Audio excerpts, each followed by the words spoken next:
Bismillah, alhamdulillah, wassalatu wassalam ala rasulillah.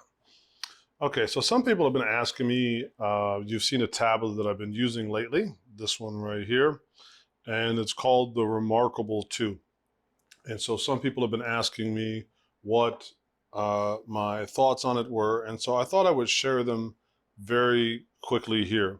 Um, I will say that in general, I really like it. And in fact, the more that I use it, I like it, and I'll give you some particulars as to why. So it's almost the size of a sheet of paper, maybe not quite there, right?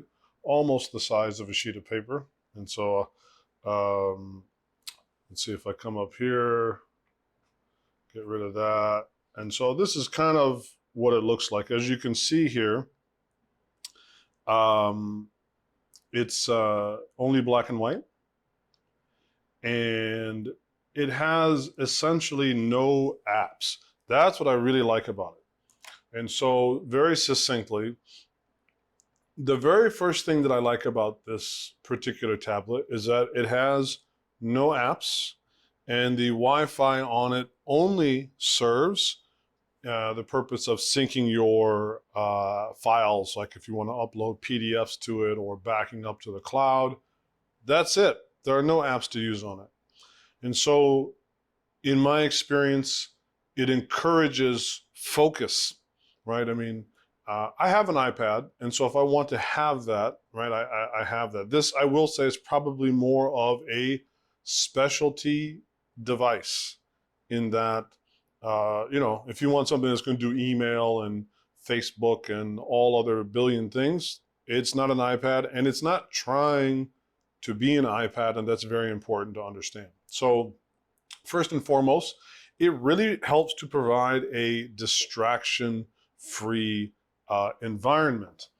The other thing that I really, really like about it, I'm trying to do this top and bottom thing here, is that uh, as you can see, it's great for writing. It really encourages one to actually write.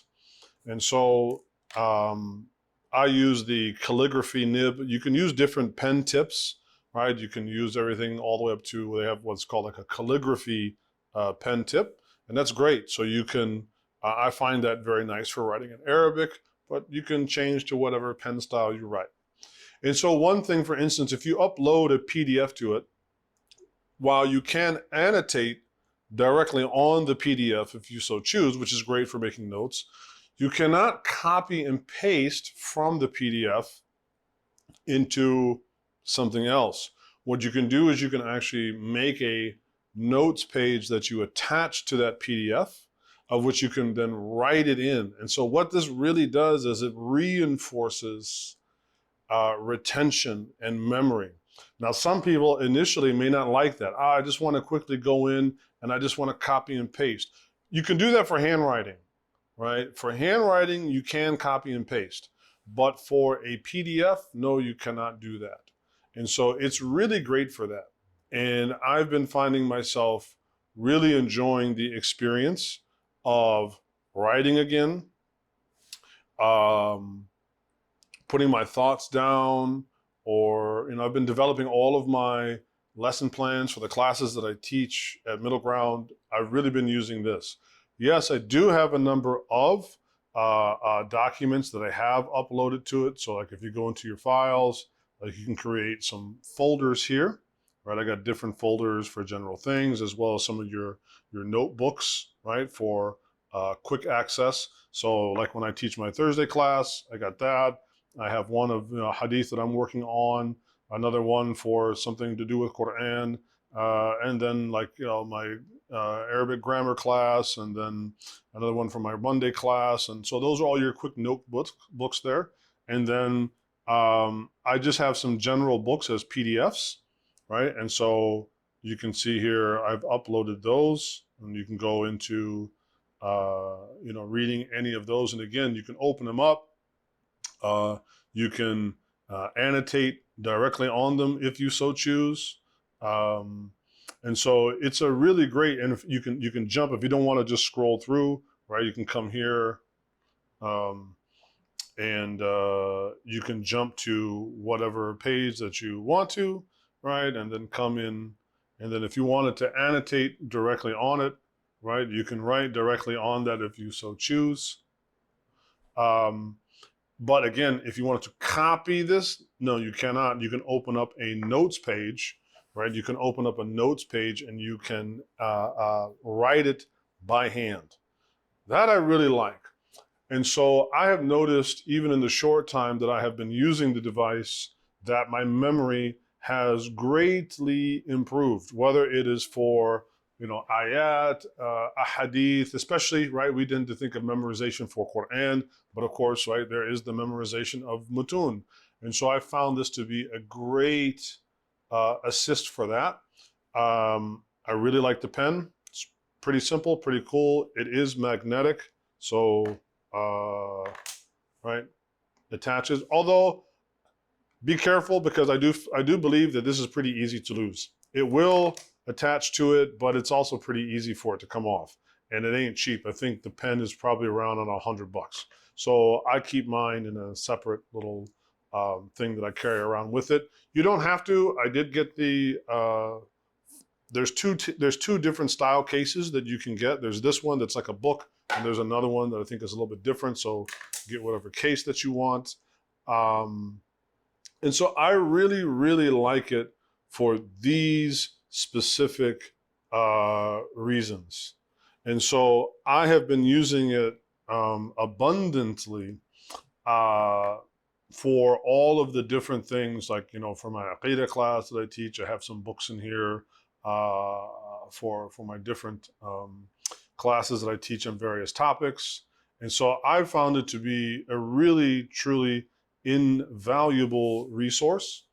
And I would say that if you are a person who is serious about your studies and you want to be able to improve your memorization of Quran, right? So for instance, you can create a notebook, right? You go back to the very front, say, I go to my notebooks, create a new blank notebook, and let's just call it notebook and create, right? And so you can choose whether you want it lined or dotted or blank, but like if you wanted to work on, and I'm gonna try to write something here, not being able to see it, right? But like, قُلْ هُوَ اللَّهُ أَحَدٌ. Of course, this is horrible because I can't see what I'm doing, right?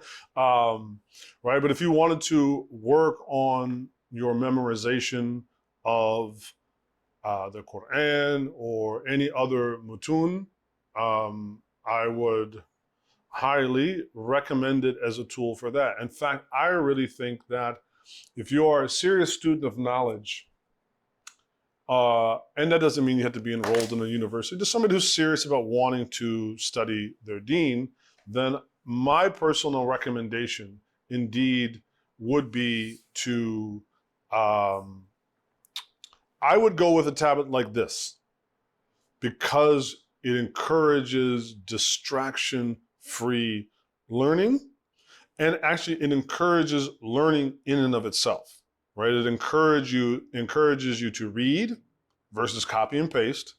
And then if you do want to, you find something interesting, you actually have to go write it down, line for line, word for word, letter for letter. And that is, to me, worth its weight, I don't say in gold, because it ain't cheap, right? So by the time you probably get through with the tablet, the case, and the pen, you're probably going to be somewhere between maybe between like $550 and $650 with shipping and taxes and all that other stuff. I think it ran me about $650.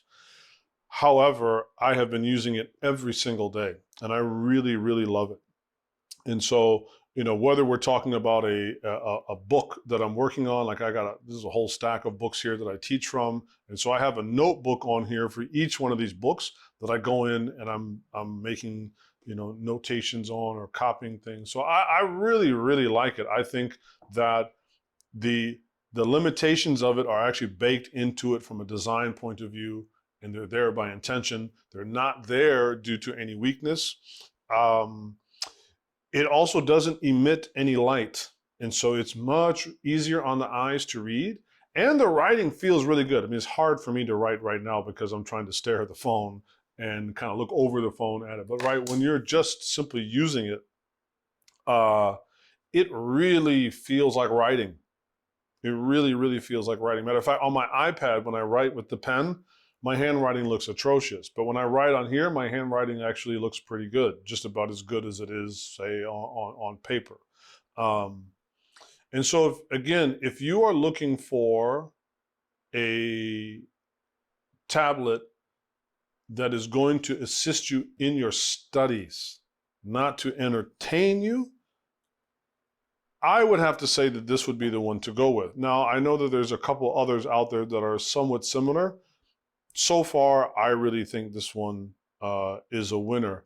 I'm sure there will be some other limitations that some people may not like. And of course, no device is perfect, but this is the one that I have chosen to go and work with. And inshallah, I'm, like I said, I thus far am really, really, I'm so far really, really enjoying this one. And so, as you can see, I'll try to zoom in here a little bit closer. I mean, you can see like the handwriting, it's really good.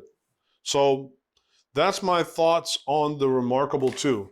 Not exactly what you would call inexpensive, but I mean, for the same price, yeah, you can get an iPad for cheaper. I think they make some iPads now that are maybe a little bit less than $600. But it's also going to be an iPad. And so it's going to have every single bell and whistle on there. It's designed to distract you and drive you crazy. And so also the battery life on this is really, really good. You know, obviously the screen isn't emitting light and there's not a lot of juice that it really requires. And so the battery life on this is really, really good. You should probably be able to get close to, I don't know, I think they were saying 2 weeks on a charge. I don't know about that, unless there's some setting that I need to adjust. But I've been able to get about, maybe about a week on a charge, I guess, you know. Of course, some of that will depend on how much you use it. But anyway, so far, I'm a pretty big fan of the Remarkable 2. So if you can afford one, I can wholeheartedly recommend it.